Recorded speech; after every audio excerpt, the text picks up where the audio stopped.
Today on Life in Bloom, we're going to explore the versatile lavender. We'll visit Leche and Lavender, where they use lavender in handcrafted soaps. We'll discuss the benefits of lavender's relaxing aroma, show you easy entertaining arrangements, and I'll even test my baking skills with a lavender honey cheesecake.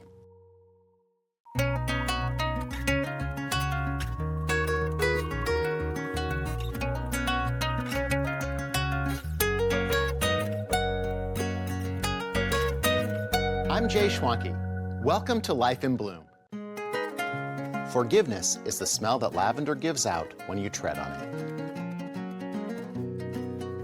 it. There's something about lavender that captivates. It's a delight on so many levels.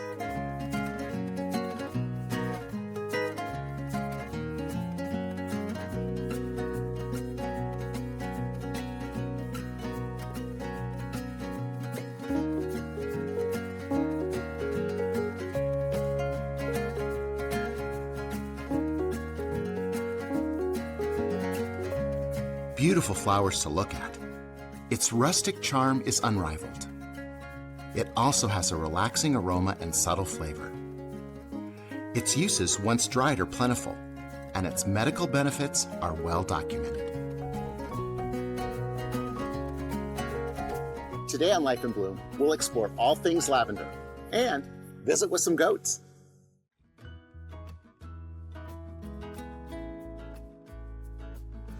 I'm here at Leche and Lavender to see how Katie Kuipers creates wonderful aromatic soaps that are created with goat's milk, lavender, and other herbal ingredients. And it wouldn't be a farm visit without an animal or two.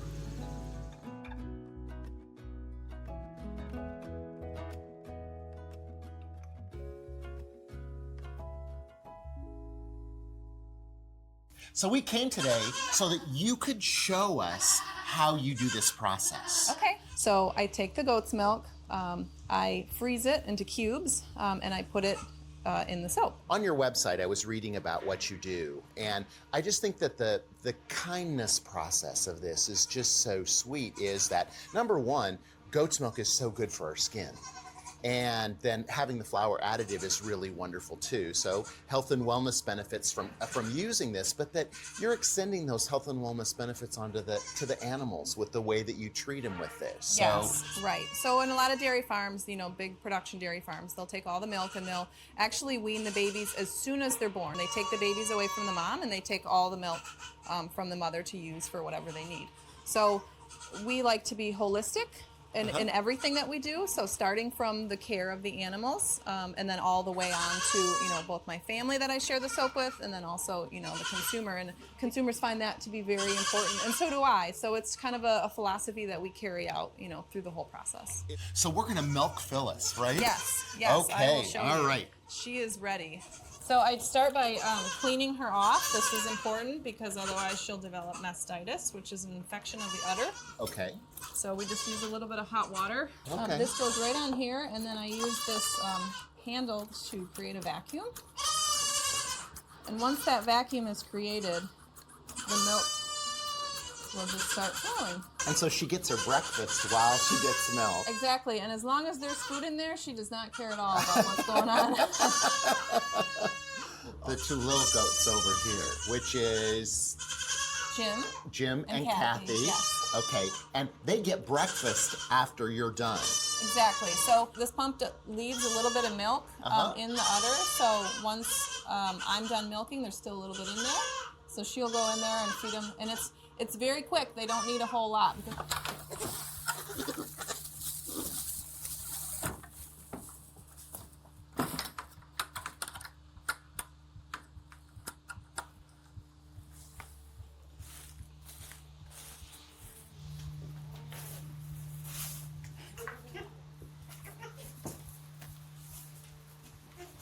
And that's it. Oh, wow.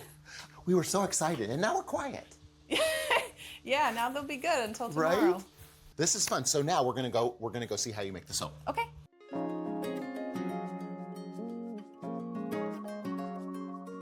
So we're going to use the lavender essential oil. Wonderful.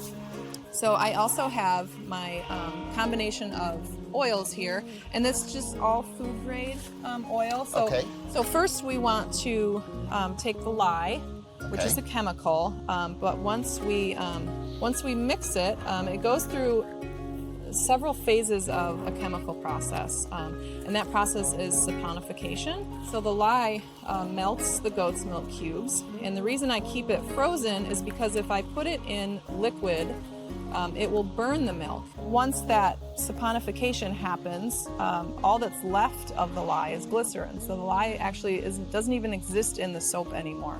Wow. After that chemical reaction occurs.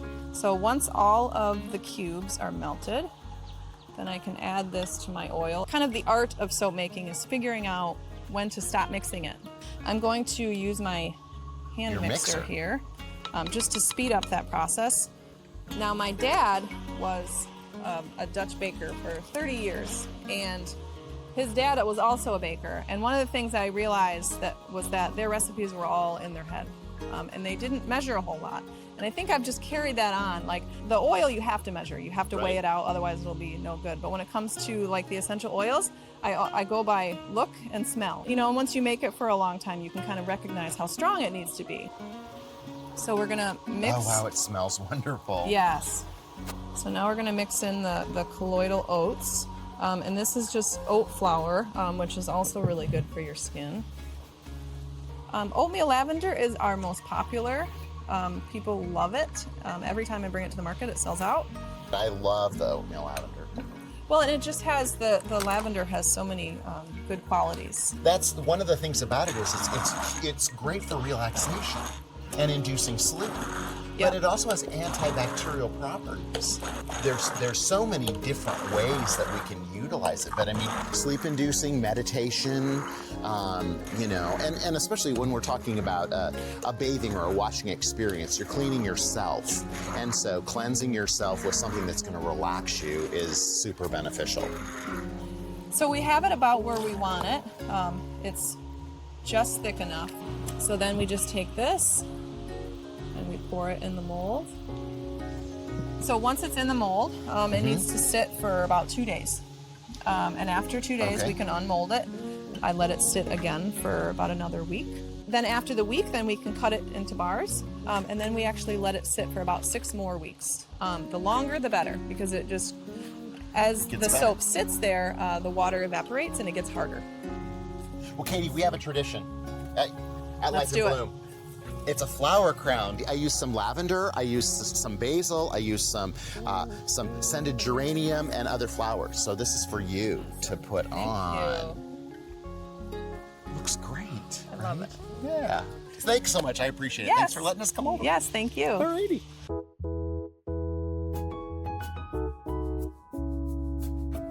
The beauty and fragrance that are instilled in the soap here inspires me to arrange a few flowers using one of my favorite tips, including herbs as foliage.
Adding a subtle lavender flavor and color is not only delicious, it's eye-catching as well.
Lavender and lemon make an appearance in today's flower cocktail hour. We're making a lavender Collins. We'll start with 2 ounces of gin.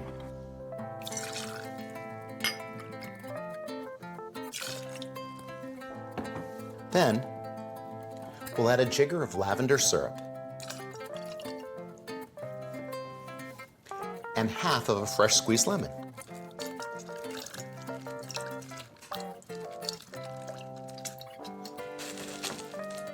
We'll add ice.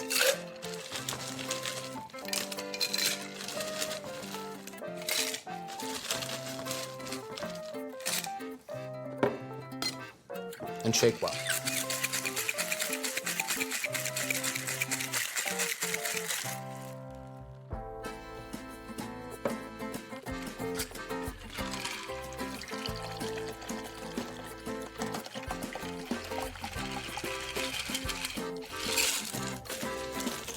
but iced or glass.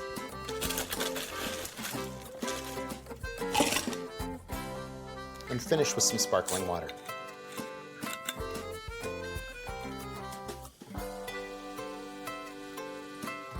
You can garnish with a lemon and even a couple sprigs of lavender.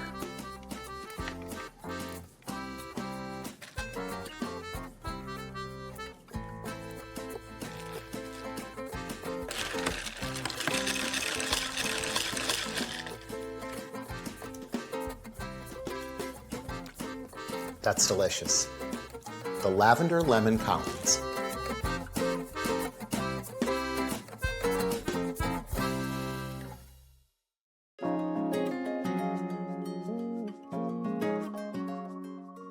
Lavender is a versatile flower to craft with. Today, we'll learn how to make a lavender bottle, which is a traditional French craft.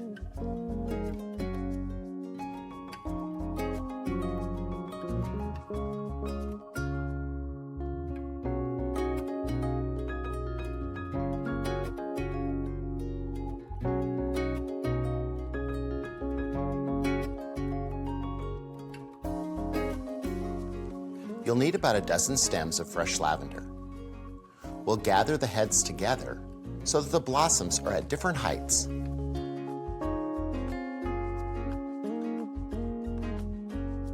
You'll bind the stems together right below the blooms. You'll notice that the stems go down and the blooms are at the top.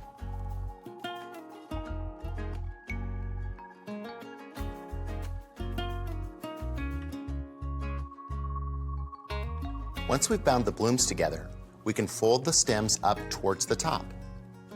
This helps form the lavender bottle.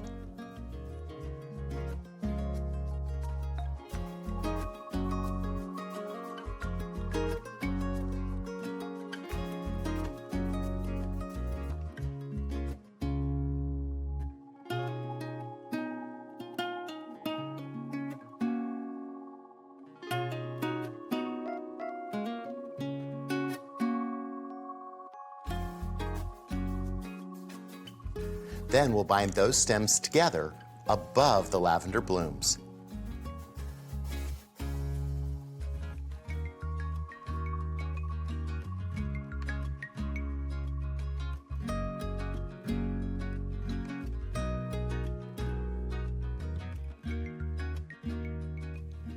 We'll trim the stems evenly, and you have a beautiful lavender bottle. Lavender is a natural moth repellent, so these work well in drawers and closets too. You won't want to place the bottle against any fabrics for the first several weeks after you make it. The pigment from the stems could stain it. Since lavender is relaxing, keeping these out in the bedroom can help with sleep. If the bottle begins to lose its scent, squeeze it gently to release more fragrance.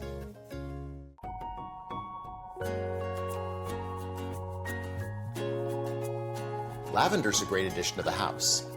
We can grow it in the garden, we can cut it and bring it in a vase. We can dry it and have it in bundles. We can also have sachets. There's even food-grade lavender that we can use when we cook.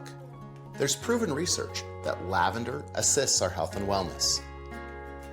The fragrance of lavender is relaxing. I keep one of these little sachets on my desk. I give it a little squeeze, and the fragrance is there to help me de-stress immediately. You can also put it by your bedside, and that'll aid in helping us sleep better.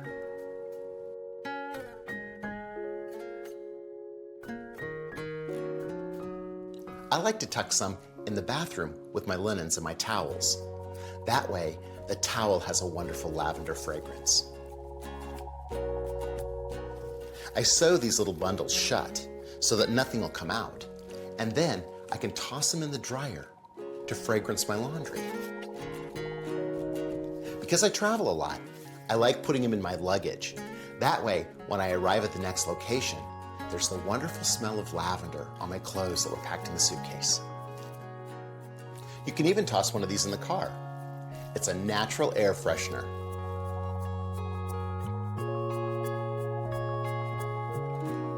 I also like to meditate, and I find that smelling the lavender blossoms is a great way for me to start the meditation process. There's so many possibilities for using the fragrance of lavender, whether it's in a sachet, or cooking, or even just placing them on the table like this. Lavender, a wonderful way for us to relax from our stressful world.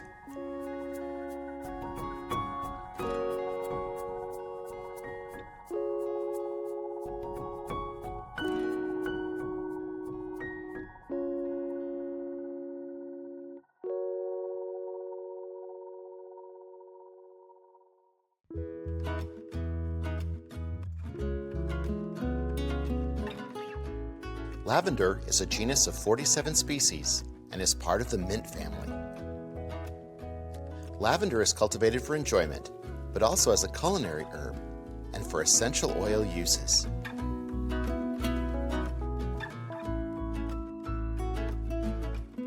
In Australia, lavender is considered an invasive species and has been declared a noxious weed. It is also regarded as a weed in parts of Spain.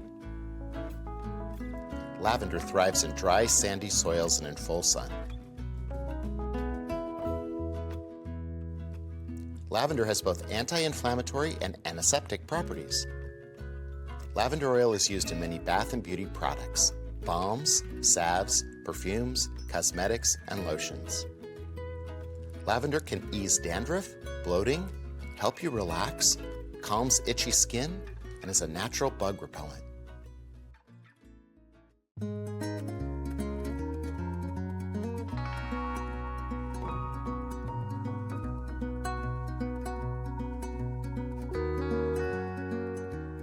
We hope you've been inspired to bring a bit more lavender into your life.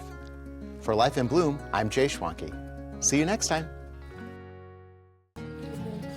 Go back in there.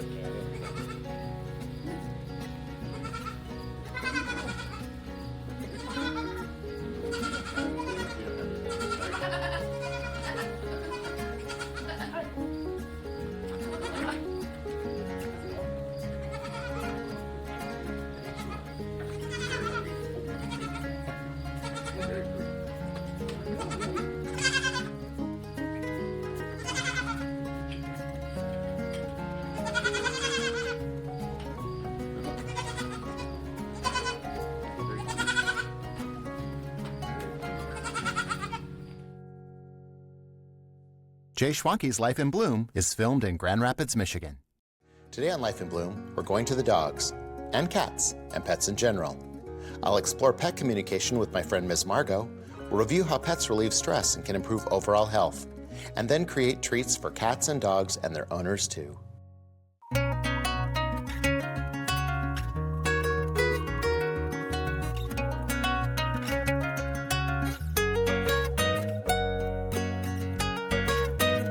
I'm Jay Schwanke. Welcome to Life in Bloom. Pets are not our whole life, but they make our lives whole. Those of us with pets know that they enrich our lives every day. They're as much a part of our environment as the flowers that surround us, a reminder that all living things are connected. Today on Life in Bloom, we're going to explore some fun ways to marry two of our favorite topics, pets and flowers.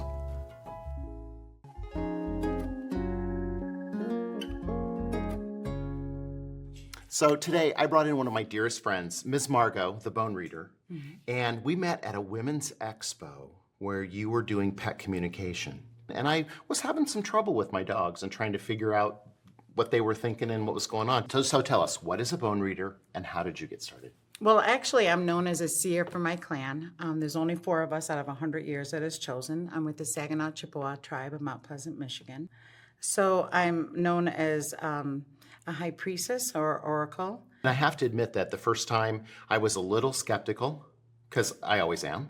Right. But as soon as I met you, there was just like this instant connection. And I think about what you tell me because the things you tell me involve nature and involve flowers. It's so comforting and so peaceful.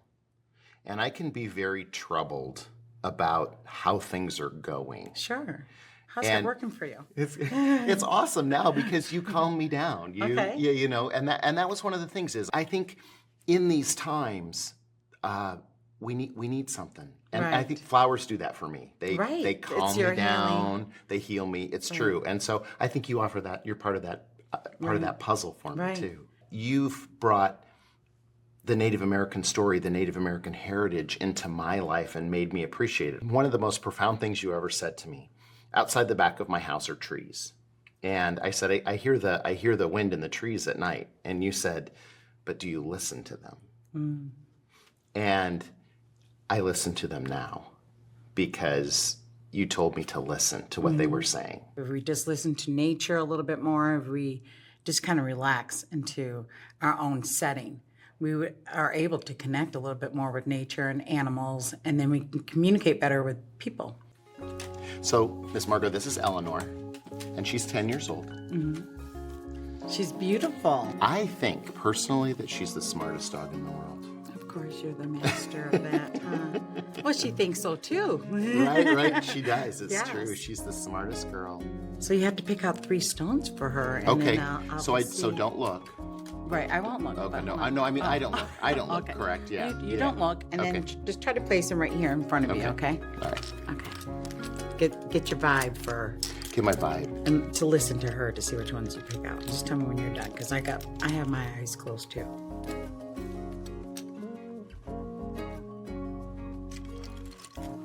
It's this right here. Good. Well, first of all, she represents like a bobcat, so she's always on the go, go, go. And she's ready for anything. She likes to take charge. She likes to voice her opinion. You have the bear tooth. So the bear tooth represents a good, healthy, long lifeline. It also represents that she might hibernate when it's her downtime. She'll hibernate a little bit longer to come out and emerge back up. The last one is about her communication. At times she might be confusing, not knowing what direction to go to, and that's why she hibernates a little bit, and then she does her own thing. Like you said, that she's the princess, she's the smart one. She already knows she was. With the bear tooth, it also represents that she likes you to communicate to her more and more. Like tell her what you're doing. If you're changing around furniture or anything, she needs to know. She wants to be up ahead. You have ahead of the told us game. that, and Yes. we always tell her what we're doing. Good. She knows. We just talk to her in our normal voice. We're just like, okay, dads are going to go here. We're going to do this. We're going to do this. We're going to do this. We'll be back in approximately this much time. And she's really good with it. Yeah. She But loves she's it. the lady of the house. You can't leave just a written note. She says she can't read that. So. Well, hi, baby. How are you doing? So Lady Bird's about 5, and she was a rescue. So we've She had has her. an old soul. She has a very old soul that she's very graceful. She's, and that she's lived a few lifetimes, and that's what it shows me, that she doesn't mind being dainty, but has an old soul. Yes, I know. I'm telling him all about you. You want me to tell him some more? Should we find out some more? Okay. You ready? That was the sign. Okay. Okay. So just pick out any 3, and just tell me when you're done. I know. Oh, okay, that one. All right. Okay, you tell me when. Tell me when. Okay, I got it. All right, thank you. Well, she has a sacred medicine bag, and we thank you for that. That means a lot of prayers, that she just doesn't pray for herself, she prays for others, whoever she crosses paths with. This is actually the stone that she had picked that you actually take the back of the skin when you're scaling and deferring it, or, when you're cleaning it up Okay, and stuff yeah. with the rawhide. So this means she likes ancient old things. She comes as a deer, so she likes to eat healthy and good. Deers do have a good, healthy, long lifeline. She'll stare you down when she wants to, get her way. She'll, give you those puppy eyes or whatever she needs, but she does it in a classy way. With also the medicine pouch, this means that she puts a lot of thought, her energy into things. She'll mold it over. She doesn't want to just dive into something new. She's a classy lady. You're a classy lady. You're a classy lady. We like that. So, Miss Margot, we have a tradition here at Life in Bloom that I make flower crowns for our guests. Wow. So this is for you. Let's see how I did. Did I It's make, perfect. Does it on fit? there. Okay. It feels, okay, hold on. Okay. I have a tiny head. It's Do you okay. need to tighten it up? Are you good? We'll tighten it up. Okay. But I have a tiny head, so I had to go like this now. Oh, okay. It's so. It's okay. It's all good. You are such a special friend. You have helped me in so many ways. The heart that you have for everything that you do is so wonderful. And I wanted to share that with our people. And let them know that Miss Margot is a wonderful flower in my garden. Oh, so I appreciate that. Thank you.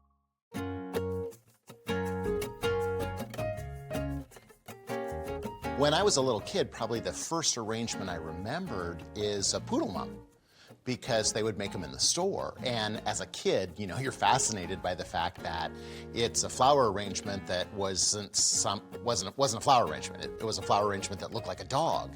When it got to be really popular in like the 60s, there were other kits you could buy, and you could make like a giraffe, and you could make a turkey, and you could make an elephant, and a Santa Claus, and a scarecrow. So it really kind of took off and was the beginning of what we know as novelty arrangements. I've taken a third a block of flower foam, and I've soaked it in water with flower nutrient and stood it on end in the basket. But we need to carve down the edges because it'll actually take the place of part of the body of the puppy. My basket has a liner, so I can add water to this, and it'll last a long time.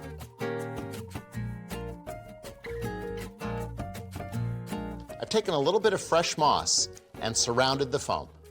Then we'll start with the face of our puppy. The first carnation forms the nose. The next two form where the eyes go.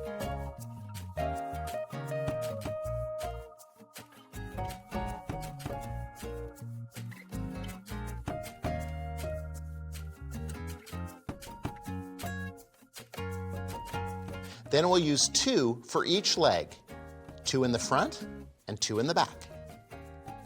We originally used chrysanthemums, and I think because they're so big and white, you know, and that looked good for a poodle mum. With the avenue of carnations being more durable, it takes more flowers to do it, but the carnations are a little more durable, a little more long-lasting. Chrysanthemums are still long-lasting too, though. I love both of them. They're both what I would consider classic flowers. We'll fill in the body, and we'll also use a standard carnation for the tail. I like working with a standard carnation and mini carnations. That way, if I need to fill in a smaller space, I can use the smaller sized flower. I'm using another type of carnation, the green trick carnation, to fill in between the legs. I like this because it gives good definition. And this is actually a dianthus or carnation too. It looks like fresh moss.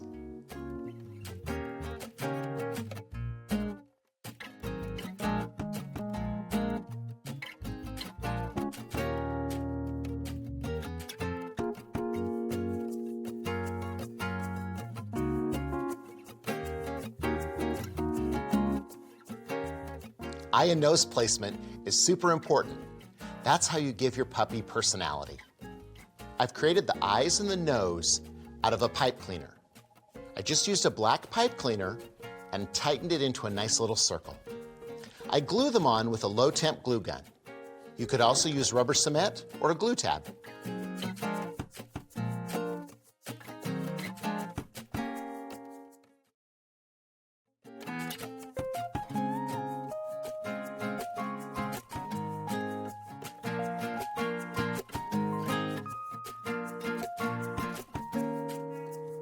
I also made 3 little bows. We used 2 on each ear and 1 on the tail. We'll glue those into place too, using the low temp glue gun. When I was a little kid, it was kind of the thing you got taught first, because you could do that. You could glue the chenille eyes on them, and we even used googly eyes at one point in time, so you could glue those pieces on, and it was something that I could do as a kid. I started helping in the flower shop when I was probably 4 or 5. Absolutely, it's a project for kids because they get excited about it, and I think it's interesting because everybody does. It brings back the kid in everybody. Everybody's like, oh, look at it, it's a little puppy made of flowers. And I think that that's an important part about it for people is it's a little magical and it's a little bit memorable, and it reminds us of being a kid again. So I think it's a fun way for kids to get their hands on flowers. Carnations are very forgiving, and they would love to be played with by kids.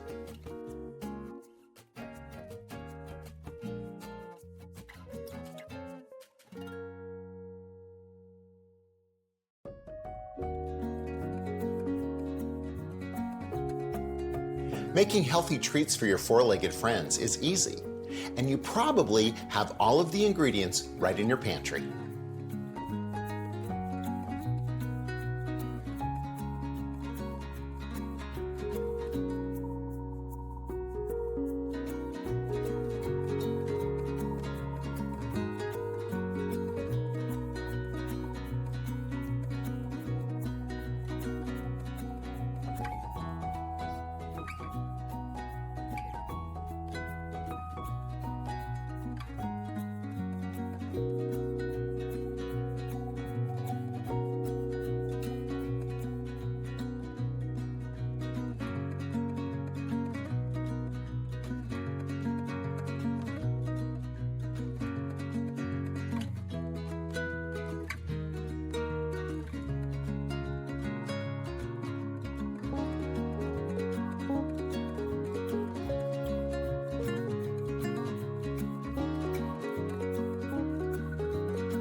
Today, Flower Cocktail Hour is going to the dogs.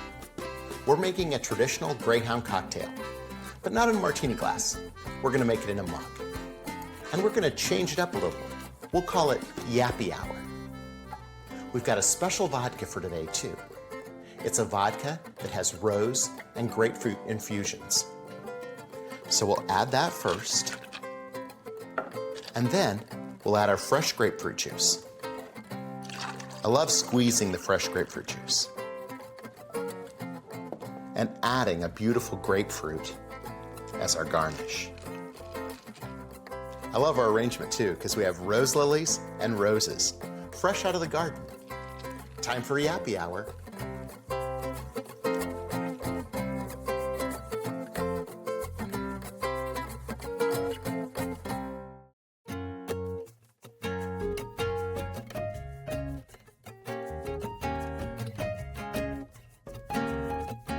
So I didn't want to do a show about pets and not address cats. I don't have a cat, but my niece Grace does have a cat. Yes, I do. Flossie. Yes. Who we love, right? She's so sweet. We want to talk a little bit about catnip, because catnip isn't just for cats too, which is kind of interesting. And I just kind of learned that recently. This is Flossie's. Yes. What I do is I just take off a little piece and I break it up like this and just give it to her. And what she'll do is she'll rub it over her head and then eat it when she's done with that. Flossie will sometimes get really, really energetic after she takes it, and then she just lays out for a while after that. So I think that change in energy level, really, I can see it when she takes that catnip. Yeah. Right. People can use it also for training, right? Yes, yeah. So what we have is some catnip spray in a bottle, and when we were training her to where she could scratch what was an okay place and not an okay place, we would just spray the scratching post, and she'd go right over and start going for it. So now she knows she can scratch there, but not the couch, and we don't have any issues with that whatsoever. They claim that for humans, that you can also make a tea out of it. The interesting thing is it will induce sweating so that it's good for fevers. So you could reduce your fever by taking some catnip too. Well, and I love hot tea, so that would be really interesting to try out. Wheatgrass too is like another thing that people can do with their cats too. So does she like the wheatgrass? Yeah, so what we do is we sprout some seeds every once in a while. They grow up, and then we put it right by the window so she can look outside while she's eating the grass. And she just goes up whenever she's a little bit hungry, has a little bit, and then when she's full, well, she leaves. She's done with it. So. And do you leave the grass in the house all the whole time? Yep. So she has access to it? Yes, she has the kitty grass all the time, every day, all day. I love these. These are square ceramic containers. They don't have room for drainage, but I put rocks down in the bottom.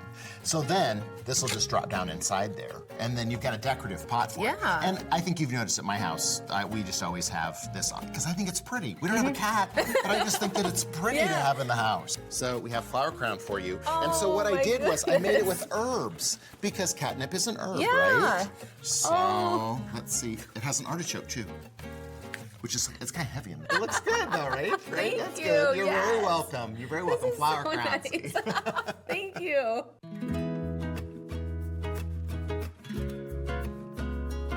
Pets have crept their way into every corner of our lives, including weddings. Here's a simple way to create a garland of flowers so your pet can celebrate with you in festive style. You know, I was amazed when I started thinking about clematis because I see it outside in the yard so much, and I didn't realize it was so durable and so easy to use for flower arrangements. So we're gonna select a few of each color. I know how big my dogs are, so I know how much I'm gonna need. But in some cases, you might not be sure exactly how big that dog's gonna be. So leaving yourself extra ribbon gives you a little bit more to play with. And because we'll be weaving the clematis around the ribbon, I wanna make sure that I have plenty. So then we'll just line up our blossoms, and I'll alternate back and forth with the different colors. So we'll start with 3, and I'm actually just gonna act like I'm braiding them, and at the same time, I'm gonna braid the ribbon into it as well. Up here, we'll weave it through these as well, just so everybody's good and attached.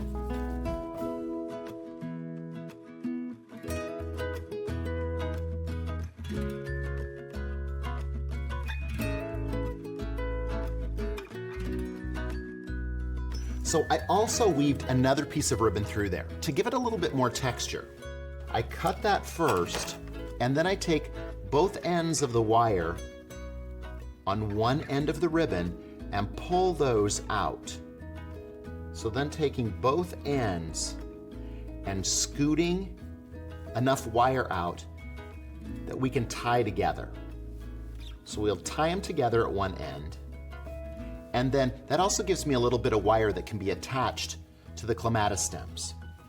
I'll go back to the other end and expose that wire again, and then I can gather the ribbon, and it's actually gonna make a perfect little ruffle.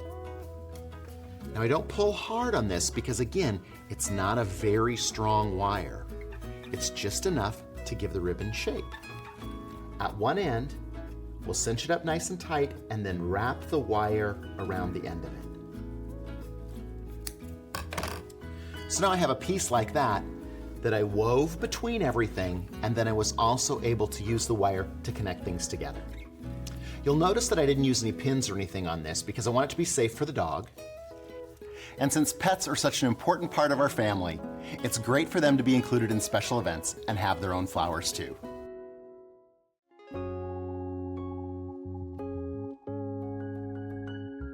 Pussy willows is the name associated to many small trees in the Salix genus.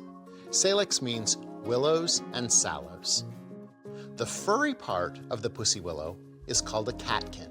The name pussy willow is derived in part from the catkins, which are covered in fine grayish fur, leading to a fancied likeness to tiny kittens. The catkins appear long before the leaves and are one of the earliest signs of spring. Pussy willows are native to the wetlands of the southern US, Europe, Asia, and Canada. The pussy willow has deep, far-reaching roots. This makes them a perfect choice for erosion control and to hold soil on a hill. Pussy willows symbolize goodwill and motherhood. Pussy willows are given as a gift to new homeowners. The flower is thought to protect the home.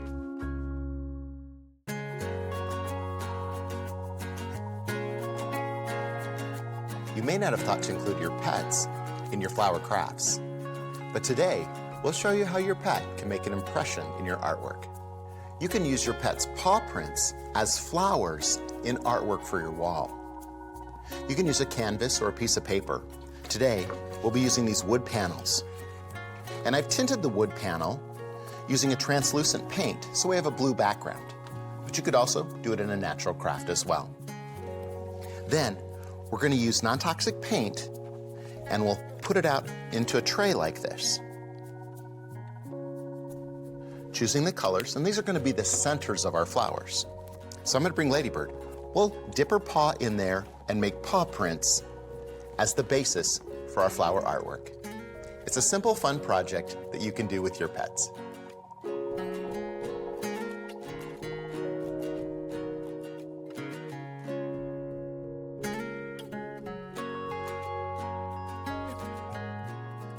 So now we'll come back in and put detail on the paw prints, turning them into the centers of flowers.